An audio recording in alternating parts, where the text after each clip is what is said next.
Friends, welcome to all of you in the difference classes. तो दोस्तों, आज हम बात करेंगे ट्रिग्नोमेट्रिक इक्वेशन के बारे में। इससे पहले अभी तक हमने 3 चैप्टर कंप्लीट कर लिए हैं, complex number, logarithmic, quadratic equation और ट्रिग्नोमेट्री का बेसिस। तो दोस्तों, ये चैप्टर ट्रिग्नोमेट्रिक इक्वेशन है, एग्जाम के लिए बहुत इंपॉर्टेंट है। हर बार एक question NDA, air force, navy base से आता है। तो चलिए स्टार्ट करते हैं। तो दोस्तों, यहाँ पर जो टॉपिक दिया है त्रिकोणमितीय समीकरण। तो दोस्तों, हमें पता होना चाहिए कि त्रिकोणमितीय समीकरण का मतलब क्या होता है। इससे पहले हमने बताया था कि समीकरण क्या होता है। तो दोस्तों, वहां पर बताया था कि समीकरण का मतलब होता है कि कुछ मान उस इक्वेशन को सेटिस्फाई करते हैं, समीकरण में ही होता है। जैसे सपोज करिए दिया है कहीं पर sin थीटा इक्वल टू 1/2, ये दिया है कि sin थीटा की वैल्यू 1/2 है। तो यहां से आपको समझ में आ रहा होगा कि थीटा की वैल्यू कितनी है, 30 डिग्री। एक मान तो आपको पता है, लेकिन ऐसे बहुत सारे मान होंगे जो कि इस समीकरण को सेटिस्फाई करेंगे। जैसे 330 डिग्री है, ऐसे ही 360 प्लस 30 या लिख सकते हैं 390 डिग्री, उसकी भी वैल्यू 1/2 होगी। इसी तरीके से 720 प्लस 30 750 डिग्री, उसके लिए भी जो वैल्यू होगी 1/2 के बराबर होगी। तो दोस्तों, ऐसे बहुत सारे मान होते हैं जिनके लिए वैल्यू 1/2 आएगी। तो इन्हें हम एक समीकरण के टर्म में, जनरल टर्म में लिखते हैं और उसी की वैल्यू हमें फाइंड करनी होती है। तो दोस्तों, समझ में आया समीकरण क्या होता है कि कुछ मानों के लिए ये वैल्यू क्या होगी, सेटिस्फाई होगी। और वहीं पर सर्वसमीका के बारे में बताया था कि सर्वसमीका में हर एक मान के लिए क्या होता है, सेटिस्फाई। तो चलिए दोस्तों, इसे नोट करिए कि त्रिकोणमितीय समीकरण क्या होता है, फिर इसमें फार्मूले क्या आते हैं और कैसे हम क्वेश्चन सॉल्व करेंगे। चलिए देखते हैं। तो इसमें कुछ फार्मूले आते हैं जो आप सभी को पता होना चाहिए। जैसे पहला फार्मूला है sin थीटा इक्वल टू 0। कहीं पर दिया है कि sin की वैल्यू 0 है, तो ये वैल्यू याद रखिएगा, थीटा की वैल्यू हमेशा क्या आएगी, n पाई। अगर दिया है cos थीटा इक्वल टू 0, तो याद रखिएगा थीटा की वैल्यू हमेशा 2n + 1 4π/2। यहीं पर दिया है tan थीटा इक्वल टू 0, तब भी थीटा की वैल्यू कितनी आती है, m पाई। और यहीं पर value cos theta equal to 0 है, तो याद रखिएगा थीटा की वैल्यू 2n + 1 π/2। तो देखिए यहाँ पर दो वैल्यू sin के लिए, tan के लिए दोनों वैल्यू n पाई, cos के लिए, cot के लिए 2n + 1 π/2। तो ये वैल्यू याद रखिएगा। अभी क्वेश्चन इस पे हम डिस्कस करेंगे। फिर आगे दिया है sin theta equal to sin alpha. अगर कहीं पर ऐसी कंडीशन है तो वहां पर वैल्यू कैसे निकालेंगे। तो यहाँ पे याद रखिए theta equal to n pi plus -1 की पावर n इनटू अल्फा। दिया है कहीं पर cos theta equal to cos alpha, theta equal to 2n pi plus minus alpha. दिया है tan theta equal to tan alpha, then theta equal to n pi plus alpha. ये value होती है जो आपको ये याद होना चाहिए, sin theta, cos theta, tan theta. और जो थीटा की वैल्यू आती है इन्हें कहते हैं जनरल सॉल्यूशन या व्यापक समीकरण। फिर लास्ट पॉइंट इसमें अगर स्क्वायर में दिया है sin square theta equal to sin square alpha या cos square theta equal to cos square alpha, या फिर tan स्क्वायर थीटा बराबर tan स्क्वायर अल्फा। तो इन तीनों के लिए एक ही मान आता है और जो थीटा की वैल्यू होती है n pi plus minus alpha. इतनी वैल्यू सिर्फ आपको याद करनी है। इतनी वैल्यू अगर आपको याद है तो ट्रिग्नोमेट्रिक इक्वेशन का कोई भी क्वेश्चन आ जाए आप एग्जाम में बहुत आसानी से कर लेंगे। तो दोस्तों, नोट करिए इसे सभी, फिर आगे डिस्कस करेंगे।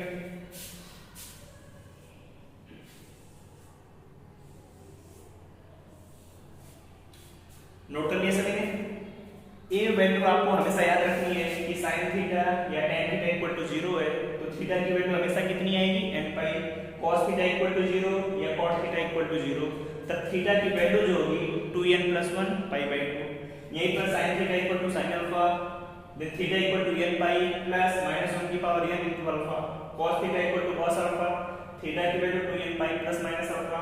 tan theta equal to tan alpha, तो theta equal to n pi plus alpha.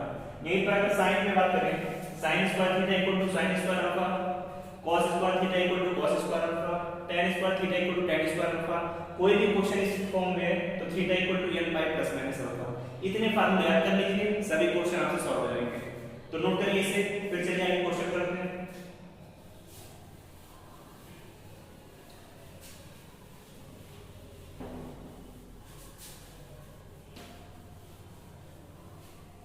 तो नोट कर दिया इसे। चलिए इसे क्वेश्चन आपके सामने लिखा हुआ है 3 कोसेक स्क्वायर थीटा -4 = 0। पूछा जा रहा है यहाँ पर थीटा का जनरल सॉल्यूशन।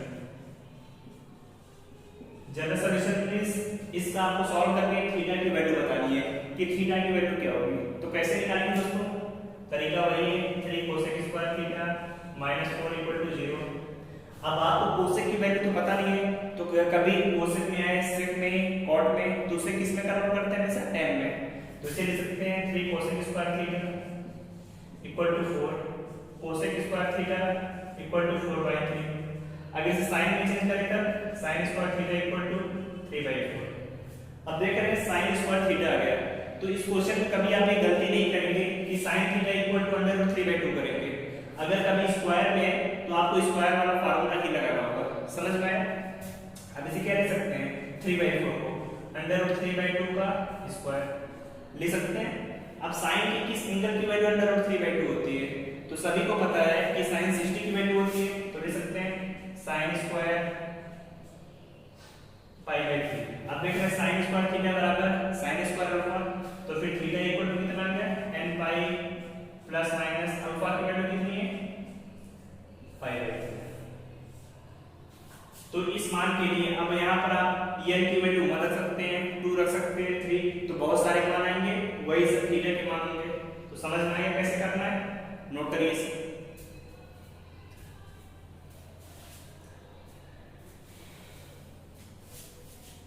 अब एक क्वेश्चन आपको और देते हैं, उसे सॉल्व करके बताइए। क्वेश्चन है आपका 7 cos square theta plus 3 sin square theta = 4। यहां से आपको थीटा का जनरल सॉल्यूशन, जिसे हिंदी में कहते हैं व्यापक समीकरण, निकाल कर बताइए। व्यापक मान कितना होगा, निकाल कर बताइए। अब देखिए दोस्तों, यहाँ पे cos square theta sin square theta, तो पहले दोनों को किसी एक में कन्वर्ट करना पड़ेगा, तभी जाके वैल्यू आएगी। तो ऐसे क्वेश्चन में क्या करेंगे, या तो साइन को चेंज करिए या तो cos को। आपके लिए यहाँ पे 7 cos स्क्वायर थीटा को ले सकते हैं 4 cos square theta plus 3 cos square theta, दोनों जोड़ने पर 7 ही तो आएगा, प्लस 3 sin स्क्वायर थीटा = 4। यही है। फिर अब क्या करेंगे, इन दोनों में देख रहे हैं 3 कॉमन है, लिखें अगर 4 cos square theta 3 common sin square theta plus cos square theta = 4।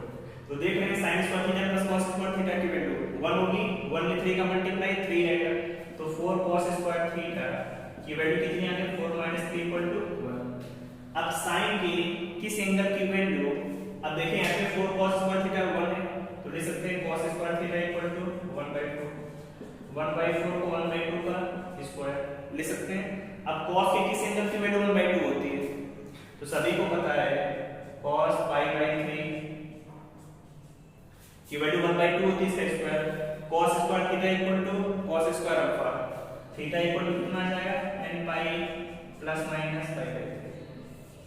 अब यहाँ पर आप n की कोई भी वैल्यू रखेंगे 1 2 3 4, बहुत सारी वैल्यू आएंगी जिनके लिए आपका ये समीकरण सेटिस्फाई होगा। समझ में आया, नोट करिए इसे। फिर चलिए आगे क्वेश्चन देखते हैं। तो दोस्तों चलिए यहाँ पर कुछ क्वेश्चन लिखे हैं जहां पर हमें सॉल्व करके थीटा की वैल्यू निकालनी है। पहला क्वेश्चन है दोस्तों यहाँ पर cos 3 theta minus cos 5 theta = sin theta. यहाँ से आपसे पूछा जा रहा है कि थीटा का व्यापक मान निकालिए। तो पीछे का तरीका सेम है, पहले दोनों को एक में कन्वर्ट करिए। यहाँ पे देख रहे हैं cos 3 theta minus cos 5 theta, तो आपने एक फार्मूला पढ़ा है cos c minus cos d, क्या फार्मूला होता है 2 sin c plus d/2 into sin d minus c by 2 equal to sin theta, ये दिया है। अब देखिए यहाँ पे 2 sin 5 3 8 थीटा, 8 थीटा में 2 से डिवाइड करेंगे 4 थीटा, यहाँ into sine theta equal to sine theta. अब दोस्तों देखिए यहाँ पर कुछ लोग गलती करते हैं, साइन को साइन से कैंसिल कर देंगे, लेकिन याद रखिएगा जब कभी त्रिकोणमितीय समीकरण सॉल्व करेंगे तो कभी किसी टर्म को किसी से कैंसिल नहीं करेंगे, क्योंकि वहां पर उसकी भी एक वैल्यू आती है। तो इसे इधर लेकर आइए तो साइन थीटा कॉमन हो जाएगा, बचा कितना 2 sin 4 थीटा -1 इक्वल टू 0। तो देख रहे हैं यहाँ पर दो मान आ रहे हैं, पहला sin थीटा इक्वल टू 0, दूसरा 2 sin 4 थीटा -1 इक्वल टू 0। तो sin थीटा इक्वल टू 0 तो थीटा इक्वल टू n पाई, एक वैल्यू आ गई आपकी। अब यहाँ से निकालिए तो sin 4 थीटा इक्वल टू 1/2 आएगा, 1 को इधर ले जाएंगे 2 से डिवाइड। अब sin की किस एंगल की वैल्यू 1/2 होती है, तो आप सभी को पता है sin π/6 मतलब sin 30 डिग्री की वैल्यू 1/2 होती है। sin थीटा बराबर sin अल्फा, तो फार्मूला आपको पता है theta equal to n pi plus -1 की पावर n इनटू अल्फा, यही आएगा। अब 4 इधर मल्टीप्लाई में डिवाइड कर देंगे, n π/4 प्लस -1 की पावर n इनटू π/24। समझ में आया कैसे करना है? कभी इस टाइप का क्वेश्चन आए तो यहाँ पर किसी तरह को कैंसिल नहीं करना, बाकी तो सिंपल फार्मूले में नोट करके आप निकाल सकते हैं। इसे नोट करके अगला क्वेश्चन सॉल्व करके बताइए वैल्यू क्या आएगी। चलिए नोट कर लिए इसे, फिर आगे बढ़ते हैं।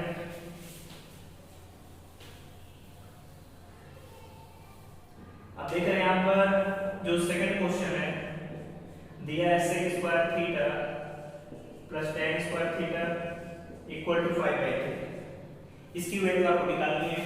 तो अब देख रहे हैं सेक में दिया tan में, तो पहले सोचिए दोनों को एक टर्म में बदल सकते हैं, तो आपको समझ में आ रहा होगा सेक में बदलने का कोई फायदा तो है नहीं, क्योंकि सेक में वैल्यू नहीं पता, तो सेक को tan में बदल लीजिए। इसके लिए हमने ट्रिग्नोमेट्रिक आइडेंटिटी बताई थी, सरल समीकरण। तो sec स्क्वायर थीटा को 1 plus tan square theta plus tan square theta equal to 5/3 ले सकते हैं। अब देख रहे हैं 1 plus 2 tan square theta equal to 5/3, सही है। फिर 2 tan square theta equal to 5/3 -1। अब यहां से करेंगे कितना आएगा 2/3, सही। 2 से 2 कैंसिल आउट हो जाएगा। नंबर को काट सकते हैं, कोई वेरिएबल टर्म को काटना नहीं है। अब ऐसा कुछ सोचेंगे कि नंबर को नंबर से नहीं काटते हैं, ये गलत होगा। अब यहां से tan स्क्वायर थीटा की वैल्यू कितनी 1/3, 1/3 को क्या कर सकते हैं 1/√3 का स्क्वायर।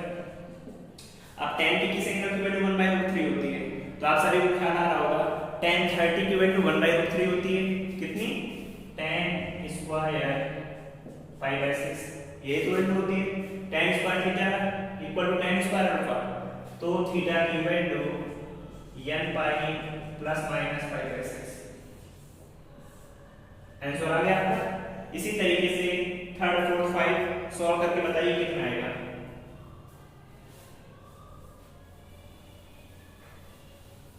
नोट कर लिया। चलिए आते हैं 3rd क्वेश्चन पर। क्वेश्चन है tan square theta plus cot square theta equal to 2। अब इसे सॉल्व करके आपको बताना है। तो दोस्तों देखिए यहाँ पर क्या कर सकते हैं आप, tan को cot को tan में चेंज करें, लेकिन उससे पावर 4 में आ जाएगा, क्योंकि cot स्क्वायर को 1/tan स्क्वायर और tan की पावर 4, तो क्वेश्चन लंबा हो जाएगा। तो उसे आप यहाँ पे शॉर्ट ट्रिक से देखिए कि अगर tan square theta plus cot square theta -2 लिख दें, 2 को इधर कर दिए। अब क्या कर सकते हैं यहाँ पर, इसे दोस्तों इस तरीके से लिख सकते हैं tan theta minus cot theta का होल स्क्वायर इक्वल टू 0, वही तो लिखा हुआ है। अब समझ रहे हैं कैसे, इसका स्क्वायर करके देखिए tan square theta plus cot square theta, a minus b का स्क्वायर कितना होता है a square plus b square -2ab tan theta cot theta. अब देख रहे हैं tan और cot अपोजिट है, तो कैंसिल आउट हो जाएंगे, कोई फर्क नहीं पड़ेगा, तो वैल्यू इसी के बराबर आ गई। अब यहां तक कर लिया, फिर स्क्वायर इधर तो लिख सकते हैं tan theta minus cot theta equal to 0, tan theta equal to cot theta ले सकते हैं। अब cot को tan में चेंज कर दिया 1/tan थीटा, tan का इधर multiply tan square theta equal to 1, tan की किस एंगल की वैल्यू 1 π/4, तो लिख सकते हैं tan square π/4, tan square theta बराबर tan square alpha, theta equal to n pi plus minus π/4। समझ में आया कैसे करेंगे क्वेश्चन? एग्जाम में इसी तरह के क्वेश्चन आते हैं तो आप बहुत आसानी से आंसर निकाल लेते हैं। नोट करिए इसे।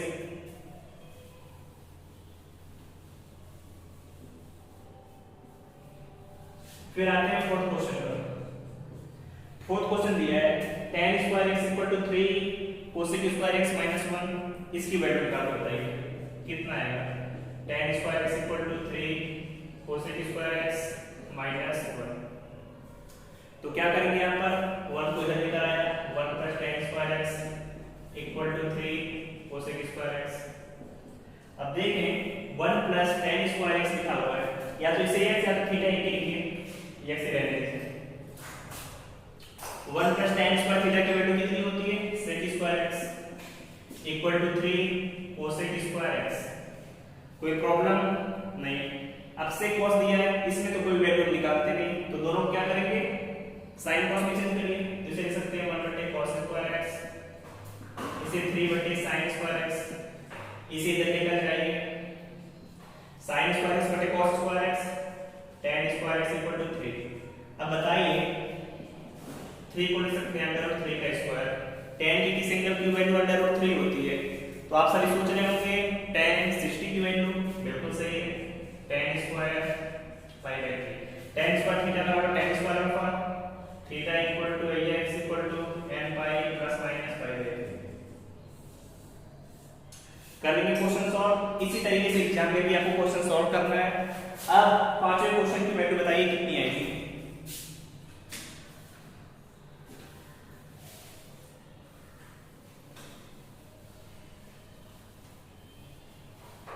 सॉल्व कर लिया, कितना आया आंसर, चलिए देखते हैं। लिखा है tan x plus tan 2x plus tan x tan 2x equal to, ये लिखा हुआ है। तो देख रहे हैं अब tan में तो काफी टर्म है, तो सोचिए अगर कोई क्वेश्चन लंबा दे तो कोई फार्मूला होगा, ऐसा एग्जाम में आपको सोचना है, क्योंकि जो ज्यादा लंबे क्वेश्चन होते हैं वो बहुत आसानी से सॉल्व हो जाते हैं। तो आप देखिए यहाँ पे लिख सकते हैं tan x plus tan 2x, इसे इधर लेके चले जाइए tan x tan 2x, सही है। इधर मल्टीप्लाई में इस डिवाइड में लेकर आइए tan x tan 2x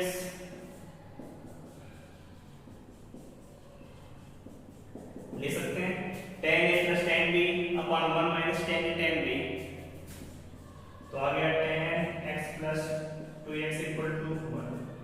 देख रहे हैं tan 3x इक्वल टू 1। अब tan की किस एंगल की वैल्यू 1 होती है, तो सभी को पता है tan π/4। tan theta equal to tan alpha, क्या फार्मूला बताया था, theta equal to n pi plus π/4, n pi plus alpha. 3 multiply में है तो डिवाइड हो जाएगा, x equal to n π/3 plus π/4।